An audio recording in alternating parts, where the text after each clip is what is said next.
Neymiş efendim, bizim kedilerle ilgilenemiyormuşuz. Komik şey seni ya. Bakın şimdi hemen gösteriyorum. Ve işte bizim kitişimiz. Kitiş! Ne yapıyorsun? Sana ne Ne lan? yapıyor Lan kişi? canıma çöküyor. Bırak lan beni. Gel. Gel. Beni yakalayamazsın ki zaten ben senin Gel. hızlıyım Gel. lan.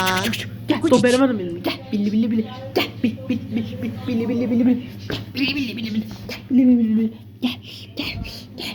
Oğlum bir daha bana bili Yaptım bili bakalım. deme. Bili bili dersen o çizmelerim bak ha. Adam ol. Ya Fermi git Allah aşkına ya. İp oynayacağım ben. İpi yakalayacağım mı? Ya ipi ver. Geliyor İpi seni ver. yakala. İpi versene ya. Hadi. İpi abi ipi. İpi abi ya.